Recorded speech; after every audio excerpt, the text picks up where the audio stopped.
Iran के साथ जंग तो छिड़ गई है, लेकिन जो सबसे चौंकाने वाली बात है वो जंग के मैदान पर नहीं हो रही है, वो हो रही है सत्ता के गलियारों में।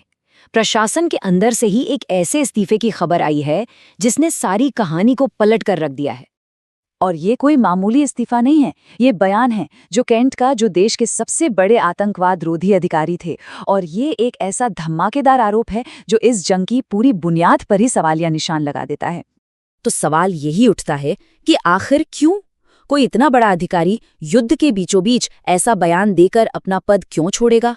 इसका जवाब समझने के लिए हमें इस जंग की शुरुआत की दो बिल्कुल अलग अलग कहानियों को देखना होगा। चलिए, सबसे पहले सरकार की ऑफिशियल कहानी देखते हैं कि ये जंग एक आसन्न खतरे को टालने के लिए जरूरी थी। व्हाइट हाउस का तर्क देखिए, बड़ा सीधा सा था। ईरान एक न्यूक्लियर बॉम्ब बनाने से बस कुछ ही हफ्ते दूर था और उनके मुताबिक मिलिट्री एक्शन के अलावा और कोई रास्ता बचा ही नहीं था। लेकिन यहीं पर एक पेंच है। कुछ ही महीने पहले यही सरकार ये दावा कर रही थी कि ईरान का न्यूक्लियर प्रोग्राम तो धूल में मिला दिया गया है। तो सवाल ये है कि जो प्रोग्राम कुछ महीने पहले धूल बन चुका था, वो अचानक से कुछ ही हफ्तों में इतना बड़ा खतरा कैसे बन गया? अब ये जो कहानी बदल रही है, इसका असर सिर्फ देश के अंदर नहीं पड़ रहा। इसने अमेरिका और उसके सबसे करीबी सहयोगियों के बीच भी एक गहरी खाई पैदा कर दी है। राष्ट्रपति ने भी अपनी नाराजगी बिल्कुल नहीं छिपाई है। उन्होंने ब्रिटेन, फ्रांस और जर्मनी जैसे नेटो के बड़े सहयोगियों की खुलेआम आलोचना की है कि वो इस मिलिट्री ऑपरेशन में साथ क्यों नहीं दे रहे। और सहयोगियों का ये जो तर्क है वो नेटो की एक बहुत ही बुनियादी सिद्धांत यानी आर्टिकल 5 पर टिका है। इसका मतलब सीधा है, एक पर हमला सब पर हमला। लेकिन, और ये लेकिन बहुत जरूरी है, ये सिर्फ तब लागू होता है जब किसी पर हमला हुआ हो, यानी डिफेंस के लिए।